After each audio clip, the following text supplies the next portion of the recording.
Hey, everyone. Welcome to Locked On Lakers for Thursday. Brian Kamenetsky, Andy Kamenetsky. It's a question that if you ask 100 Lakers fans, you might get 100 different answers. Is Russell Westbrook playing well this year? That's next. You are Locked On Lakers, your daily Los Angeles Lakers podcast. Part of the Locked On Podcast Network, your team every day.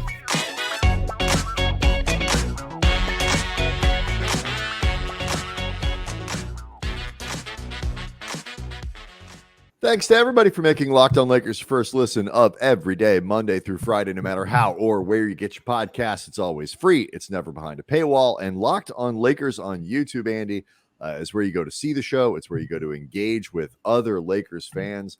They are now 10,000 strong. Thank you.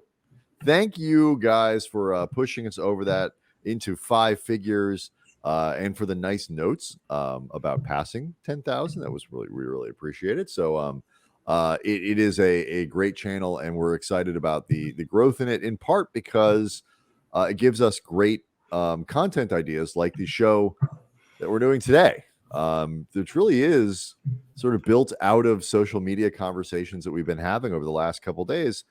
And Andy, it's such a simple question. So simple. Is Russell Westbrook playing well this year? It's a question that is so simple that when we put it out on Twitter at Cam Brothers, asking the Locked On Lakers audience and our audience across the Twitter sphere, it elicited these numbers from the responses: yes, no, or both.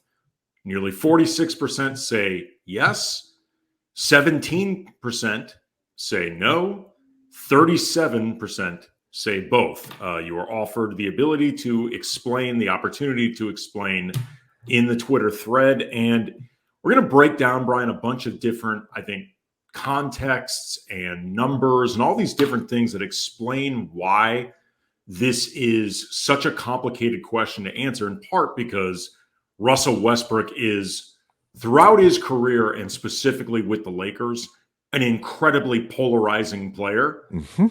But that polarization, I think, it's perfectly apropos that as of this recording, per NBA.com's metrics, Russ's net rating on the season, a perfect 0. I was actually hoping you wouldn't spoil that so early in the show, because it is. I love it as a table setter, though. I love it. It is. No, you're right. It works but it is the perfect stat to look at this. Every number, every metric, there's this, there's that, whatever. And like one of them people like to look at is net rating, and you're trying to figure out which side of the ledger he's on. And the perfection of him being 0.0 is just it is phenomenal. Yeah, because there are numbers all over the place, baby. Yeah, and but I will say, if you dig a little deeper into this, and we obviously will, this will be something. It's even the net rating numbers, obviously one with a little bit of nuance. But I do think what you're talking about and why this question is so interesting and why it is so polarizing for Lakers fans, in part, is first because it matters. The answer to the question is important in a lot of ways because people feel like the answer is the reason Westbrook is perhaps still here. If you're somebody who doesn't think he's playing that well, you think the Lakers maybe are being overprotective of him and somehow overvaluing him. And that is the reason they haven't been making trades, or they're just afraid to, or whatever it might be. You hear the sixth man of the year chatter and wonder what the hell games are people watching. But I also think like that it reminds me a little bit of Kobe, in the sense that in a lot of ways, your opinion of Westbrook was like an avatar, or is an avatar for what you believe about basketball and like what's important and how it should be played and what you value. In the same way that analytics people would sometimes look at Kobe or look at his efficiency or look how many shots he took or whatever and knock on him, because he was an avatar for what you think the game should be. And now that Russ is still playing exactly the same way as he always has, but is, I think we can all agree, not worth $47 million. He has been an awkward fit, and he represents one of the worst, most disastrous trades in modern NBA history. The amount of stuff that gets attached to him is even more to separate out good versus bad play. Well, but what should be remembered in all that, though, is, as we examine this whole question and all the different elements of it, is the contract, which, as you said, is bloated for both his production and his role, and it kneecapped, by virtue of his arrival and what got sent out with Kuzma and KCP, and even Montrezl Harrell, if for no other reason than he could have been used in a different trade. He almost was used in a different trade. Plus, as you like to point out, Andy, they gave Washington a pick to get Russell Westbrook. Yes, I cannot emphasize this enough. When that news broke of the Westbrook deal, I had to reread it 4 or 5 different times because I found it impossible to believe that the Lakers actually gave up a pick to get Russ. I thought they were getting a pick. It stunned me. But what all those different ramifications of Russell Westbrook's contract and his presence, they matter, but they're also not his fault. And they definitely, though, don't have anything to do with his actual play. The play is the play. And at some point, all of those things that we talked about, they're baked into just Russell Westbrook being on his team. He's never going to play well enough to justify a $47 million contract because, honestly, few players in the league play well enough to justify a $47 million contract. There are other guys around the league making Russ equivalent money who, frankly, don't really live up to their contract either. They may live up to their contract in the sense that they play starters minutes where they are in the pecking order, all that stuff. But in reality, they're not really living up to their end of it either. There are a few players in the league worth $40 to $50 million, but the play is still his play. And it's also not his fault, to that point, that the Lakers made a terrible trade to acquire him. That is also separate from the question of whether or not Russell Westbrook is playing well.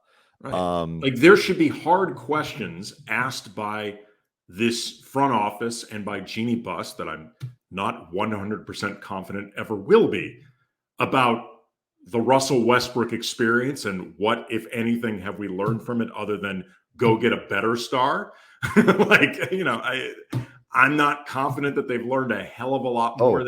I'm fairly sure nobody has learned anything from this entire experience. But again, in evaluating this question of, is Russell Westbrook playing well for the Lakers, which we will dive into more as the show goes along, I really do think it is important to establish off the bat that you have to find some type of compartmentalization with between what happens on the court and the money and the ramifications, because otherwise it is damn near impossible for us to be playing well through that prism, even if he is. And to that, there's one other. Those two things work against Westbrook when you talk about this question.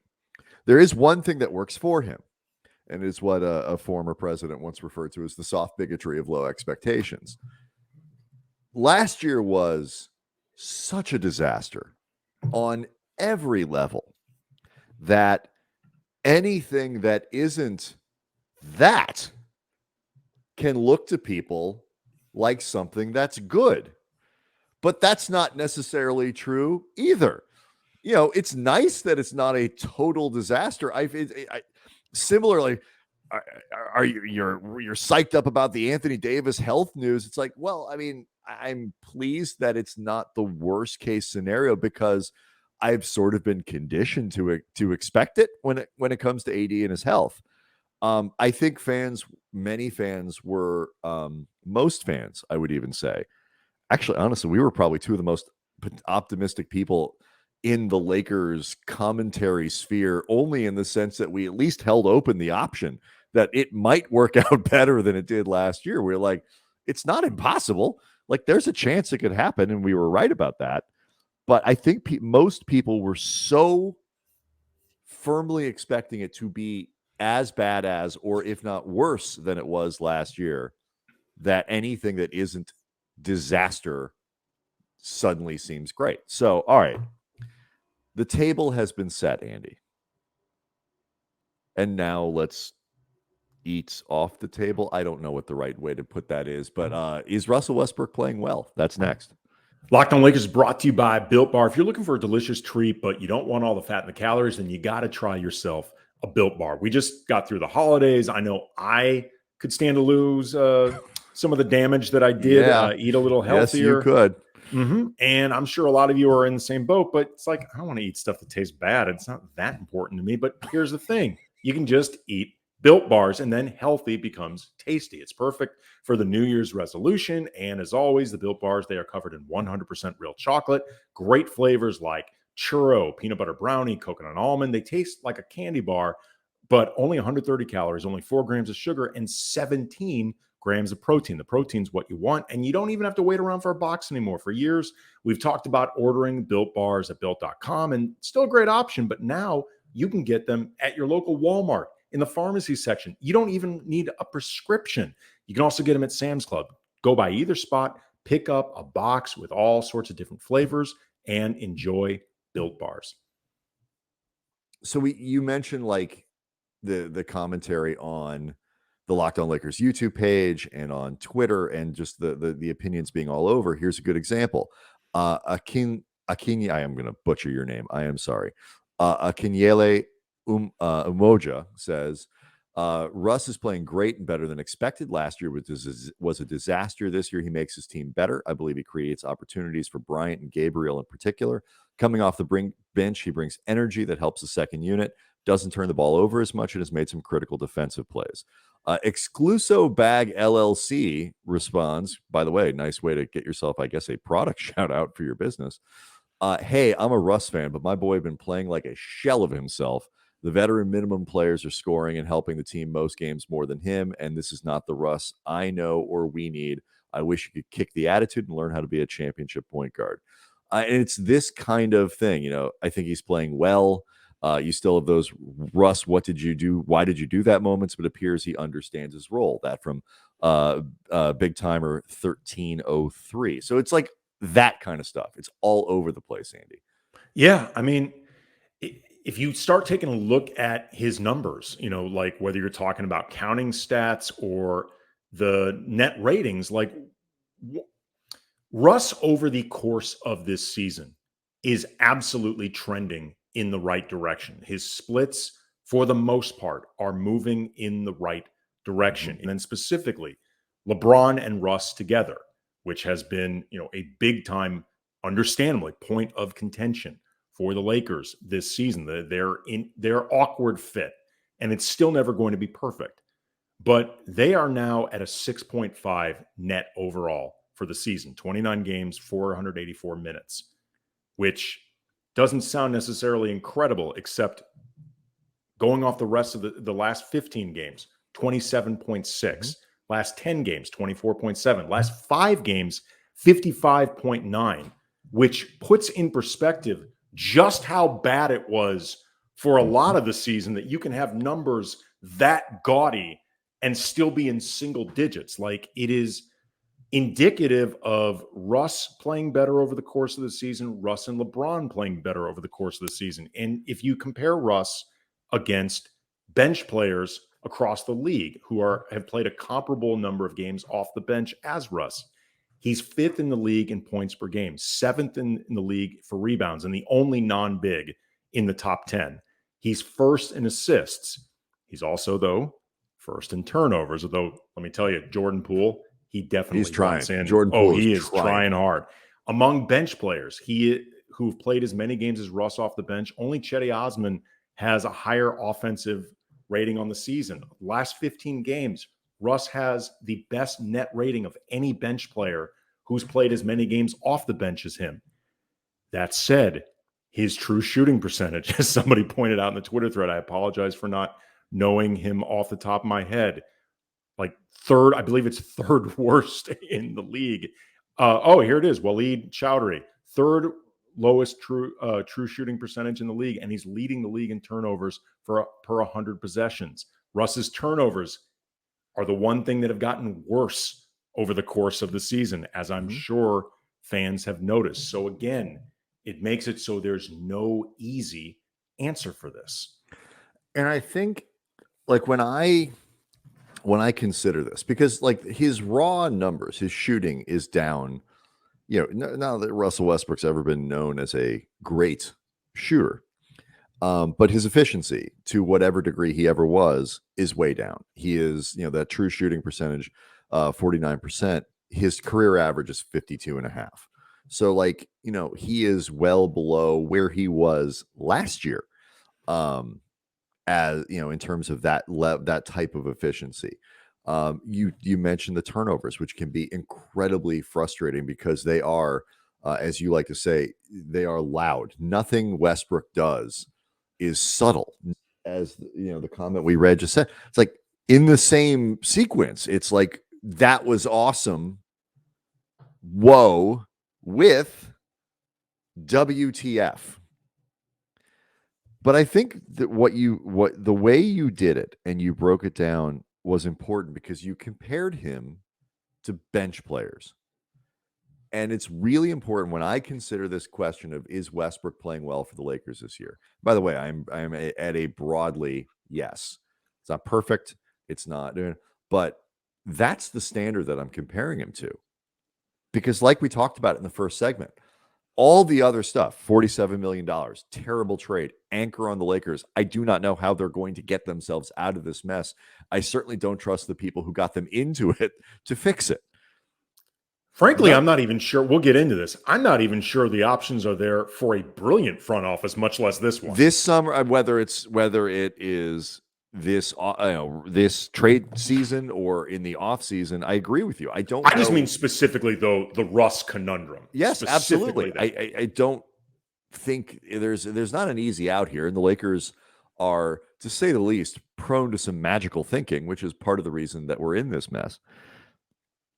But you have to, when you compare him to bench players and the things he's being asked to do, I think he's playing well.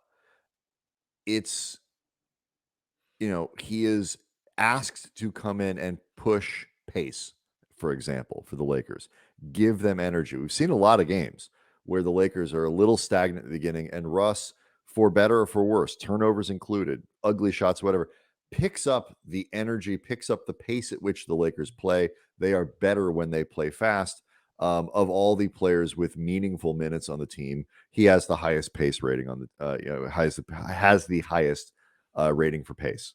So all of that stuff matters. The impact on the team matters.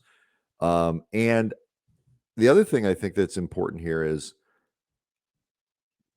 when you say, is he playing well? It's like compared to the alternative. Like if he wasn't on the team, if the Lakers had just sent him home at the beginning, would it be Dennis Schroeder playing this role? Would it be Kendrick Nunn playing this role? I mean, relative to what? And that is why you and I kept insisting in this offseason, because we heard from a lot of fans, also a lot of people that, in media with us that cover the team, the idea of just preemptively sending Russell Westbrook home because they expected him to just be an attitudinal disaster. There's no way he'll accept a bench role, it's addition by subtraction. And we both kept contending, no, this team is not talented enough to be able to exist. Like, he's still in the upper third of talent on this team easily. And, full disclosure, I agree with you broadly. I do think he is playing well, not as well as he needs to be, and certainly not as well as they want him to be. There's certainly room for improvement. But if my choices are, is he playing well? Yes. Or is he playing well? No. I'm going to, that's why I put both on the Twitter poll, honestly, because I feel like it it gives the best possible answer, right? Because the real answer is both. And also too, I was hoping it would really create some responses, and it helps. And it did. Like, you know, if you go to the Twitter feed, I Can Brothers, and look at the poll, it's there. If you make me choose one or the other, I think the answer is, yeah, he's certainly, it is hard to make a statistical argument that specifically since the team started playing better, which, you know, the first 3 games of the season, Russ started, and then you know, there's that adjustment to playing on the bench and all this other stuff. You know, last 15, 20 games, things like net rating of it, it's hard to make an argument he's having a negative effect on the team, especially compared to what the other options are for them. If you look at just about I've looked at metrics from Cleaning the Glass, NBA.com, Basketball Reference, going to all these different ones beyond just the eye test and you and I having seen every single minute of every single game this season, just because they don't do all the calculations the same. So I'm just trying to get a consensus for this question because, as we said, it's both fascinating and complicated. By pretty much every metric, the offense on balance benefits from him being out there. The defense, not as much, but I think on balance, he is helping the offense more than he's hurting the defense. Ergo, on balance, he is helping the team, just not as much as he needs to, and maybe not as much as the alternative of depth with role players who fit and never to the point that you would say this was a good idea. A couple more comments before money we well go to spent. Before we go to the break. This from Logan Ebby on Twitter. Relative to his contract, he's not playing well. Relative to his role he is asked to play, he is playing well. Is Russ a good playmaking six man? Yes. Is there a combination of different NBA role players that make $47 million would be better than having Russ? Yes, I think that's a really good way of putting it. Dan Dodger D says it's tough. He's basically having a repeat of last year, but since he's off the bench, it looks better. This is true, by the way. Context matters. But also you're paying him $47 million, which is way too much for his production level. So by definition, he's underplaying his contract. At Danglevid? I don't know. On Twitter, yes, he's being productive in his healthy offense. He's been a good role player. No, he's overpaid and doesn't play D 90% of the time. Also turns it over. Also can't play late in games. That last part of it, I don't love Westbrook late in games either. But most sixth men don't play. Most bench players don't play. That's, late in games. And so I'm not sure that's relevant to the conversation in terms of, is he playing well? Is he not, based on the role that he's playing? The exception to that were, the Lamar Odoms of the world, the Manu Ginobilis of the world, like the guys who played off the bench because from a lineup composition standpoint, that was the best option. But they are one of the best players on your team, and in a normal world would be a starter. But guys like Elo and Ginobili, for the benefit of the team, came off the bench, but they were guys you wanted out there in crunch time. Like they were always going to be there. That's the difference. All right. Let's a couple more trade predictions that are Westbrook related. So that's coming up next. As a small business owner, hiring managers' success in 2023 all depends on team members. And that's why you have to check out LinkedIn Jobs. With LinkedIn Jobs, you can hire qualified candidates more efficiently by using targeting tools to match open roles with people who have skills, values, and experiences to help achieve your goals. LinkedIn goes beyond resume data using insights from your job post or company and their 875 million member profiles to land the most qualified candidates. LinkedIn Jobs makes it easy to screen and rate applicants all on one platform. That's why small businesses rate LinkedIn Jobs #1 in delivering quality hires versus leading competitors. You want to set a tone for your 2023 fiscal success right now, right from the jump, which makes this a critical time. LinkedIn Jobs helps you find qualified candidates that you want to talk to faster. Post your job for free at linkedin.com/LockedOnNBA. That's linkedin.com/LockedOnNBA to post your job for free. Terms and conditions apply. This from Kyle Downey. This is our friend Kyle Downey. on the YouTube page as opposed to the Twitter page because he responded there too. I think Russ is playing solidly, not well. He plays well, then has bad mistakes and bad games. To me, it's foolish not to try to trade him. Picks, Beverly, none for good players this year and next. We need to build continuity because 30 million referencing what they have in the offseason, give or take, isn't enough for a roster rebuild. And that leads me to two of my prediction questions that I want to ask you, Andy. The first one, snap prediction. Will the Lakers make a trade heading into the deadline? Yes. Will that trade be Russell Westbrook? No. Agree with you.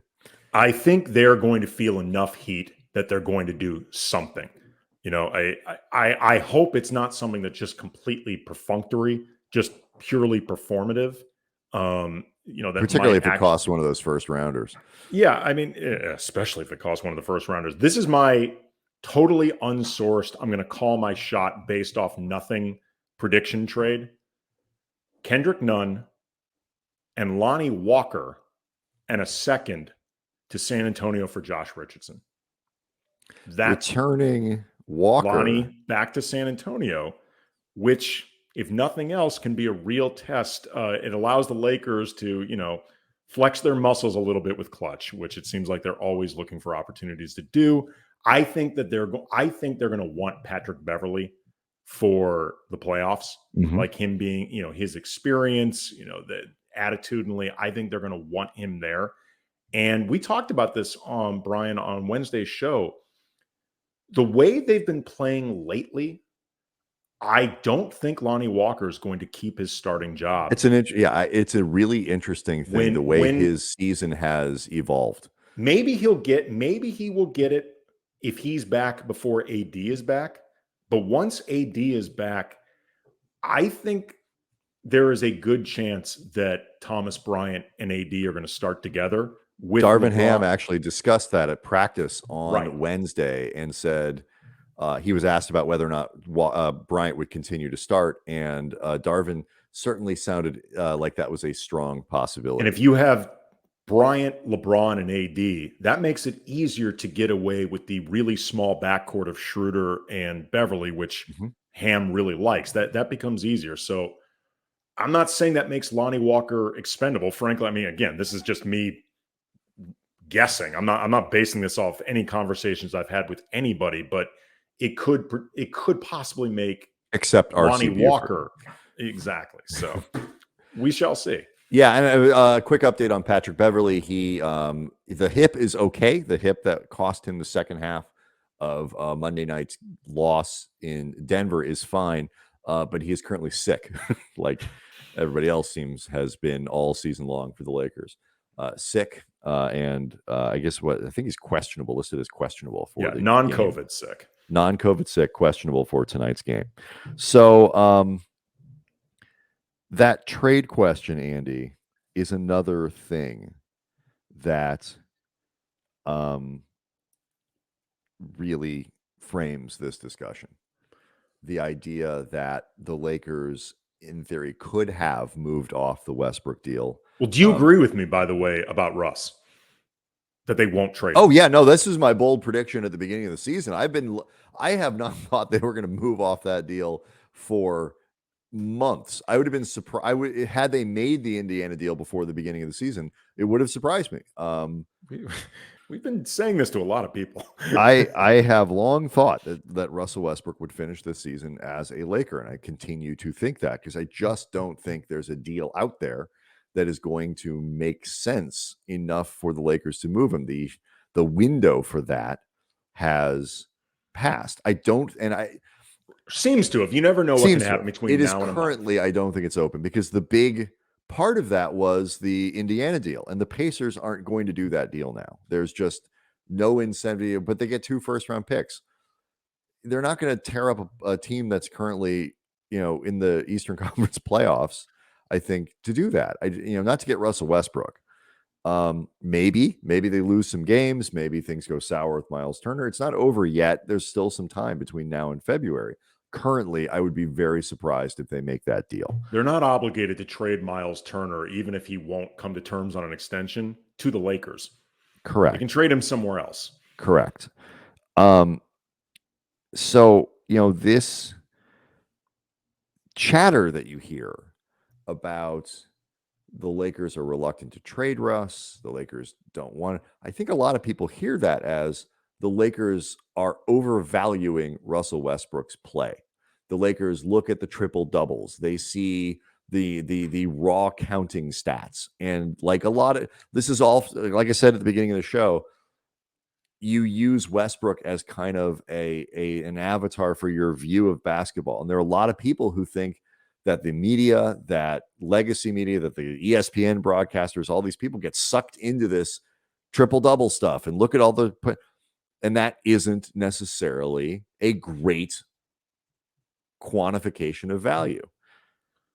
And the worry I think that Lakers fans have is like, that's what the Lakers are looking at. They don't want to trade Westbrook. I think the opposite. Reportedly, Jeannie Buss was very much against the idea of trading Russ. And, she liked that he was willing to accept this role. We know that she places a real premium on superstars, and Russell Westbrook is. And loyalty. And loyalty and superstars. And Russ may not play like a superstar anymore, but he is, in terms of career legacy and profile, absolutely still one. And I think the Lakers feel like they need to treat him like one as part of their sort of ethos of how we take care of our stars and how we take care of our players and all that.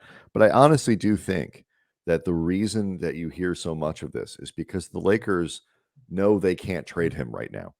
And if you say otherwise, like, we really would, if you float that out there, we really would like to move off the contract still. We would love to improve. We'd love to trade Westbrook if we can. And you actually have no ability to do it. All you're doing is taking this guy who, whether you think he's playing well or not, has clearly accepted a role and bought into what the team is asking him to do, as much as Westbrook is going to change anything about how he plays. The starting versus not starting, sitting some fourth quarters, and all that is a big adjustment if you're Russell Westbrook. All you're going to do is take that guy who has done all of these things and tick him off and undercut any progress that you've been making. So the Lakers have no alternative but to make it seem like they don't really want to trade Russ right now. If Hield and Turner is no longer an option, there's always the concept of some superstar player being disgruntled, all of a sudden available. Granted, a lot of these players that have brought up, Bradley Beal, Zach LaVine, DeMar DeRozan, I don't love the way I think about this is, with these players, are you comfortable with them on this team longer than LeBron and AD? That's the way I think you have to think about this. Obviously, you could eventually put different stars around them. That is certainly possible. It's always going to be what the Lakers look to do. But I think if you think about the LaVines and the Beals, the Rosen at his age of the world, you have to think about it through that prism. Are you comfortable with those, whoever this guy is, this superstar? Are you comfortable with him on the roster past LeBron and AD? And my answer for all three of them is no, not. I am no. I mean, just hard pass on Bradley Beal. Somewhat more open-minded about DeRozan and Zach LaVine, but but it's it's Vucevic that gets thrown. There's nothing out there that has any kind of legs. There's the Bogdanovich question. Like, I've seen, like, I think it was on Bleacher Report, somebody had suggested the idea of Bogdanovich and Burks, which gets the money closer to for the Russell Westbrook. First, or for one or two first? I think it was like a first, a second, Russ, Max Christie might have been thrown in there or something like. No. I mean, the problem is, and this is another thing for another show, but it's really easy to overvalue these picks. And then also too, like, I think there is some sense that the Lakers, of this perception, the Lakers can get more than they really can for these two first rounders. But then the flip side of that is, if you break them up, if you go for like sort of the half measure for Bojan Bogdanovic or something like that, and you give up one first round unprotected, whatever it might be, now you have one first round pick left. And that's not easy to package in something to bring back impactful players. I mean, goes back to the polarization issue as we quit here. Westbrook represents the enormous structural challenges that the Lakers have, but it is not his fault that he is on this team. Somebody should have said no. Last snap prediction, Andy, that we haven't gotten to. Do the Lakers make the playoffs? Yes. That was my prediction heading into the season, was the Lakers will make the playoffs. I said that they will make it outright, not play in. All right. And that they will go one round before getting eliminated. I am going to write out that prediction because right now it's actually feasible. So I'm going to say they make it as a 6 seed. 2 games behind the Clippers for the 6th seed in the West. I think they will get into the play-in as I'm going to say 8. Okay. I was going to say 9, but I'm bumping it up because I'm feeling saucy right now. But then they make the playoffs, correct? Sure. Why not? Okay. All right. Locked On Lakers on YouTube is where you go to see the show, leave comments, be part of it. Shows like this really work so much better when we can look at the responses that we're getting to questions like this. And you are welcome, Lakers Nation, for Andy and me definitively, Andy and I definitively answering this question for you. Now everybody knows that Russell Westbrook is playing well in context. Or not. Also in context. See everyone Friday.